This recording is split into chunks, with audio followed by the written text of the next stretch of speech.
My mother-in-law rewrote our wedding seating chart 3 days before the ceremony and put herself at the head table instead of me. I found out from the caterer, not from her, not from my husband either. I stood in my kitchen holding a printout with my own name moved to table 9, tucked between second cousins I'd met once, while Eleanor Ashford sat exactly where a bride should sit, beside her son, smiling out at the room like she was the one getting married. That was the first time I understood what I was actually marrying into. It would not be the last. My name is Claire Whitfield. I was 34 years old, an architect at a mid-sized firm in Portland, Oregon, the kind of woman who solved problems for a living, load calculations, permit disputes, contractors who didn't listen. I thought that made me prepared for anything. I was wrong.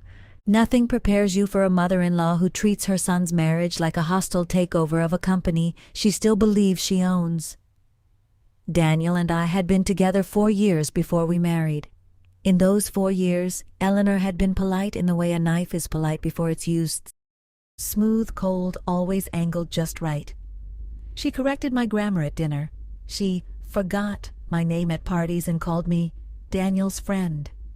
She once returned a birthday gift I gave her, unopened, with a note that said, "I already have one of these, dear." I laughed it off each time, because Daniel would squeeze my hand under the table and whisper, "That's just Mom." And I loved him enough to believe that excuse could hold forever. It couldn't. The seating chart was small. What came after wasn't. 2 months into our marriage, Eleanor started showing up to our house unannounced. Tuesday mornings, Thursday afternoons, always with a key I never remembered giving her. I asked Daniel about it over dinner one night, keeping my voice light, the way you test ice before you put your full weight on it. "She has a key to our place?" He didn't look up from his plate. "She's had one since before we got married, in case of emergencies." "What kind of emergency requires her to rearrange my spice rack?" He laughed, actually laughed like I'd made a joke. "She's just trying to help, Claire. She likes things a certain way." I let it go. That's what I did back then. I let things go, one at a time, the way you let go of coins down a drain, thinking each one is too small to matter. I didn't understand yet that Eleanor wasn't dropping coins. She was collecting keys, literal and otherwise, to every door in our marriage. By month 4, she'd redecorated our guest room without asking. By month 6, she'd told our real estate agent behind our backs that we were still deciding on a house in the suburb she preferred, when Daniel and I had already put down an offer on a craftsman near the river, a house I'd fallen in love with the moment I walked through the door. The offer fell apart. The sellers took a different buyer. When I asked why, our agent looked confused. "Your mother-in-law called and said the offer was being withdrawn. I assumed you knew." I felt the floor tilt under me, the way it does in a building with a hairline crack in the foundation, not collapsing yet, but no longer entirely trustworthy either. I confronted Eleanor that weekend in her immaculate kitchen, surrounded by porcelain she'd never once let me touch. "You told our agent to withdraw the offer on the house." She didn't flinch. She wiped down a counter that was already clean. "That house had terrible bones, Claire. 90 years old, probably full of asbestos. I was protecting Daniel. It's my house too." She finally looked at me, and for one unguarded second, I saw something underneath the pearls and the practiced warmth, something proprietary, something that had never once considered me a permanent fixture in her son's life. "Daniel will always be my responsibility," she said, quiet and certain, like she was reciting scripture. "That doesn't end because he put a ring on someone's finger." I went home and told Daniel everything. I expected fury. I expected him to finally see it. Instead, he rubbed his temples and said, "Can you two just try to get along? I'm exhausted." That was the moment I understood the real problem wasn't Eleanor. It was that Daniel had spent 36 years being managed by her, and some deeply buried part of him found it easier to let her keep managing him, and now, by extension me, than to draw a line his mother might actually respect. The betrayal that changed everything came 8 months into our marriage, and it arrived fittingly, disguised as generosity. Eleanor offered to help us buy a house. Not just help, she offered to co-sign, to put in a significant down payment, framing it as a wedding gift she'd been saving for years. Daniel was thrilled. I was cautious, the way you're cautious around a contractor who's underbid every job you've ever seen him quote. I want to see the paperwork, I told Daniel, all of it, before we sign anything. He agreed. Eleanor did not. You don't trust me, she said when I asked for the loan documents, her voice wounded, performing hurt the way she performed everything beautifully and entirely for effect, after everything I've done for this family. I just want to understand the terms, I said. The terms are that my son gets a house. Since when do gifts come with terms? But gifts don't usually come with a lawyer's letterhead, and this one did. I found that out 3 weeks later when a document arrived at our house, addressed to Daniel only, not to me, from Eleanor's estate attorney. Daniel left it on the kitchen counter, unopened, while he showered. I wasn't trying to snoop. I was looking for a takeout menu in the same stack of mail. But once I saw the words deed of trust and sole beneficiary, I couldn't stop reading. The house Eleanor wanted to buy us wasn't a gift. It was a loan, structured through a family trust, with Daniel listed as the sole owner and me listed nowhere at all.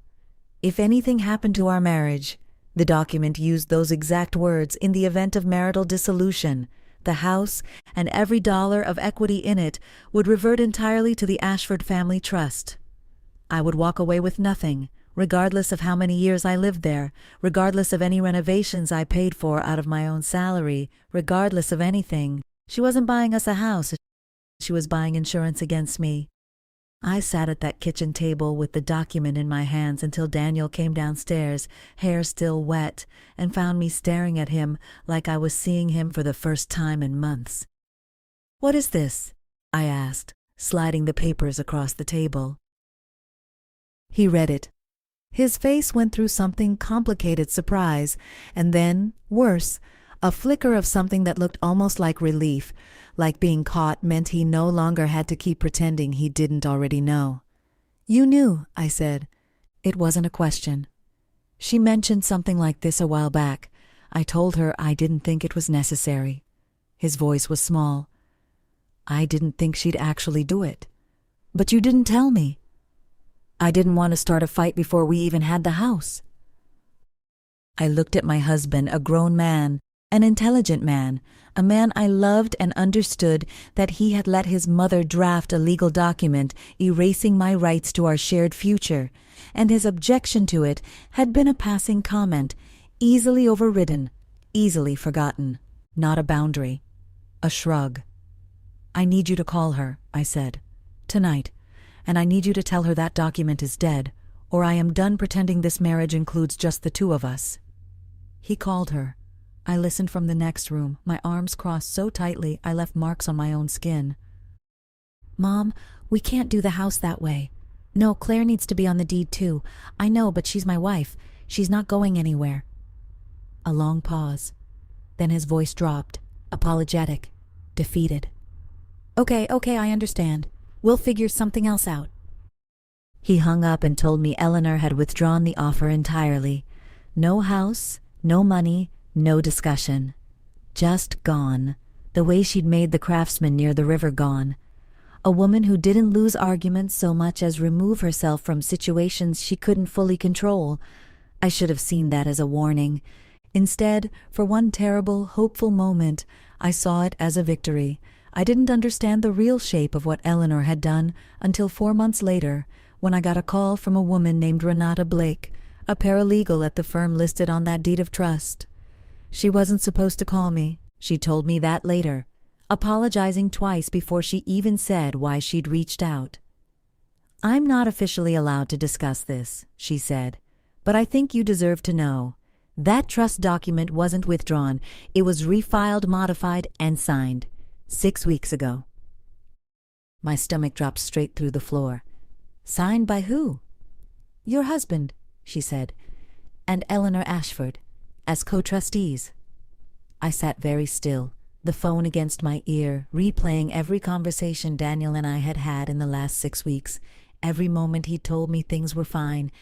Every night he'd kissed me goodnight without mentioning that he'd sat in an office and signed away, on paper, the same fight I thought I'd won.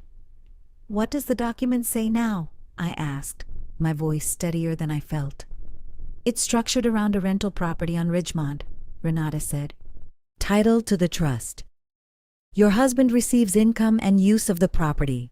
If the marriage ends, the property and any funds generated from it reverts fully to the trust. Your name isn't listed anywhere. Not as tenant, not as spouse, not as anything." Ridgemont. I knew that address. It was the duplex Daniel and I had moved into 2 months earlier, the temporary rental while we saved for the right house, he'd called it. The place where I'd spent my Saturdays painting the second bedroom, the exact shade of sage I'd wanted since I was 22. The place I now understood I had never actually lived in, not really. I'd been a guest in a house my husband and his mother owned together, in secret, behind a door I didn't have a key to, even though I slept there every single night. I didn't confront Daniel that evening. I didn't confront anyone. Something in me, the same part that solves structural problems for a living. The part that never signs off on a design until it fully understands the load it's meant to bear, told me to gather everything first, and speak only once I could not be talked out of what I already knew. That's phase 6. That's where hope stops looking like naivety and starts looking like a plan.